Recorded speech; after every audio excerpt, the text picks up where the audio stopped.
Hey, what is going on, guys? This is Codedsteele, and I'm going to show you guys how to use a component that I should have showed you how to use a long time ago. I've had, I think, multiple requests to make a video about this, and I never did. So we're going to cover the Bluetooth component today. So the Bluetooth component for AppInventor is basically, for those of you who don't know anything about Bluetooth, it's basically a communication protocol. It's a way to send information back and forth between a device via radio frequencies. So it operates in like the 2.4 to 2.5 gigahertz band, and basically it allows point-to-point communications between devices. And so you can hook up to a device and exchange information with that device once you're able to pair with it. So it's basically just a way to be able to communicate and send data back and forth. Now this is useful for a bunch of different things, like if you wanted to control hardware or whatever over a Bluetooth link, you're capable of doing that. So there might be something you guys would be interested in using for an app if you're going to control like some kind of home automation thing or something like that. So we're going to begin here. I'm just going to call this one Bluetooth. And what we're going to focus on for the Bluetooth part of this is basically just the client. So there's two different types of connectivity. There's a client and there's a server.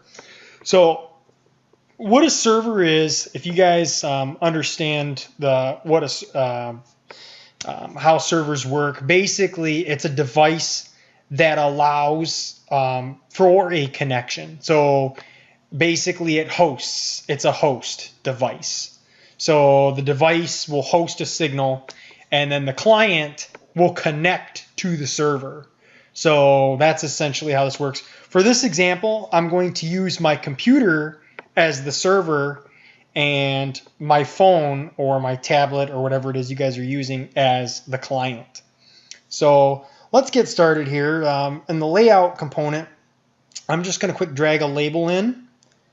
And then I'm going to drag a button for sending. Okay, actually we're gonna do this. We're gonna do a text box for sending, text box for sending the data, and then we're gonna also do a button to send the data, and then we're going to do a list picker. There we go, list picker. So this button will just be for sending data, so we're just going to say that this will be send, and this will be a connect to device. So this will basically allow you, if I could spell, this will allow you to connect to a device. That's what this list picker is going to do. So it's going to list a bunch of devices that you're capable of connecting to and allow you to connect to them. You have to be paired with the device you want to connect to, though, so that's how this is going to work. And then that's pretty much it. I might drag a notifier in here as well, and then we want to drag in connectivity. There we go, Bluetooth client. And that should be everything we need. Yes. So this is just going to be a quick show you guys how this works example, and that's it more or less. So all right, let's get started. Our logic. We have to work with the Bluetooth client. So the Bluetooth client, we're going to want to return a list of addresses and names, and to do that we need to do list picker. When touched down, we're going to load the list picker, not the text, selections, elements. There we go. Elements are going to be set to this when the list pickers touch down. Alright, and then we're going to say after picking, we need that block.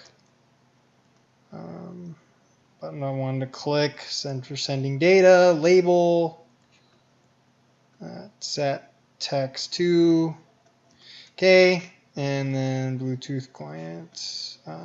Oh, we are forgetting something. So this is kind of something that I'm not really a big fan of with the Bluetooth connectivity component, but I would have liked for there have been to be a block that continuously checks to see if there's information available in the Bluetooth. Unfortunately, that's not really possible to do. So a block like this is what I wished, a function block or a method block. We don't have that ability. So there is one other thing I have to add in order to make this thing work. And I have to add in a clock component. And basically how this is going to work is when the clock fires, we're going to check to see if there's data available in the Bluetooth. So that's the first thing we're going to work on. And then we're going to work on establishing the connection. So for the clock1.timer component, we're going to say that if there are bytes available to receive is greater than 0, then we're going to want to set the label.1.text to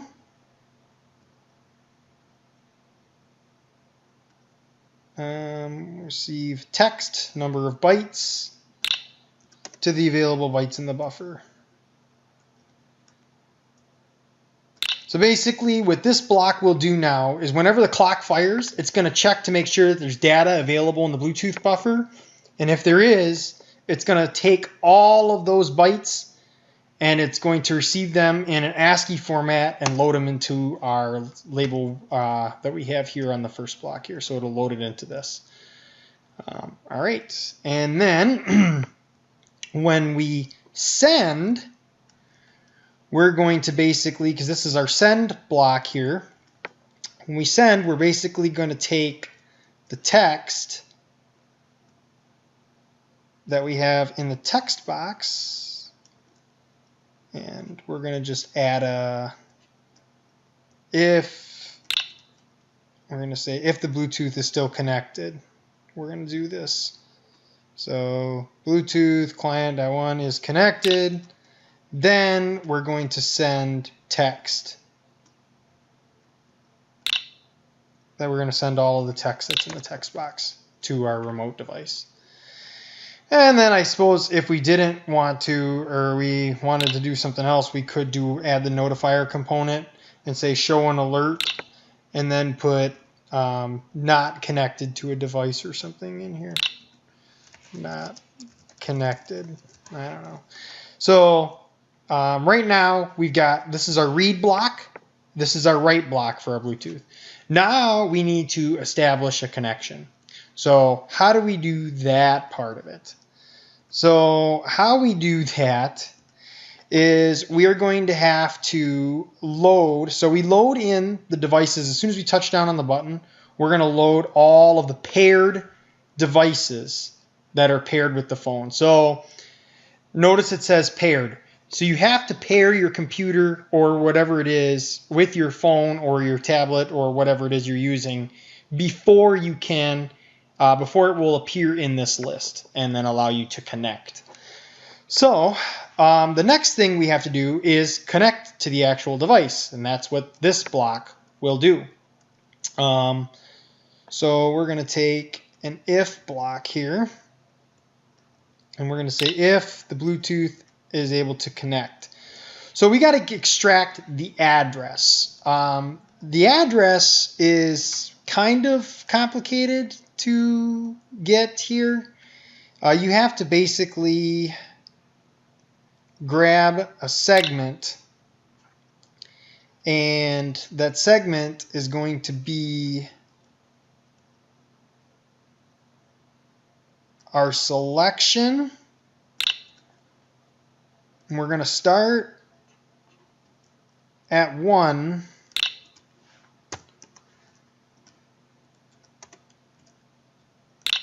and we're going to end at 17. So to try to explain to you guys why we have to do that part is, so, okay, the address that this thing is actually saying is actually called the MAC address. So it doesn't say that specifically. It's a string of hexadecimal characters, like an AC colon 05 colon something something something string. You guys will see that when we actually load the app. So if you actually know the MAC address of your device, you could actually just take this text block, plug the MAC address into here, and connect to it. But since MAC address might not be staying constant depending on the device you're connecting to, it might be better to just have your device display the list of available paired devices and then connect to that one. So if we are able to connect, we're probably going to want to use our notifier and say device connected. And then if we're not, it actually, we don't even really need to do this. It actually will tell us that it was unable to connect automatically. I could put a notifier in here and I could override the Bluetooth client when there's a Bluetooth error actually, but I'm going to not do that. And we're just going to override it, or we're going to let it do its default. We're not going to need to override it. But actually overriding it, you would have to do with the screen.1 error occurred block. But we're not going to do that. So if we're able to connect, it'll say we connected. And then once we connect, it will allow us to start sending data back and forth. So essentially, that should be it. If this works, we should be able to send data back and forth. So I'm going to build this app. And I'm going to download it onto my device. And then we're going to pair with my computer. Once we have this downloaded, we'll pair with the computer.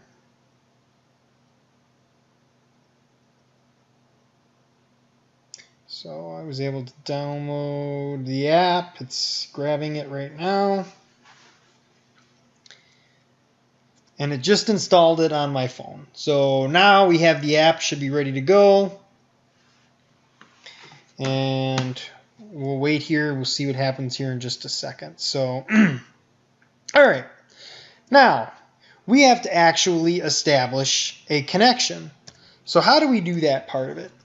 It's first off, you got to figure out how to turn your Bluetooth on. If you're working a Windows 10 device or Windows 8 or whatever, you should just be able to go type in Bluetooth or something in your search feature, and it'll bring up your Bluetooth settings.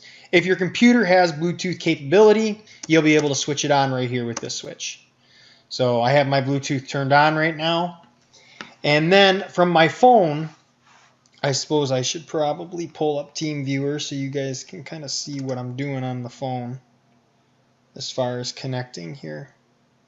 Connect. Allow. All right. So now we have our device connected. Under our settings in here, we can go to the Bluetooth part and we can start looking for a device. You see that Codedsteele comes up. That's actually my laptop. So if I hit connect, you can see down here in the corner it says add a device, and I can say yes, and it's going to pair my computer with my phone.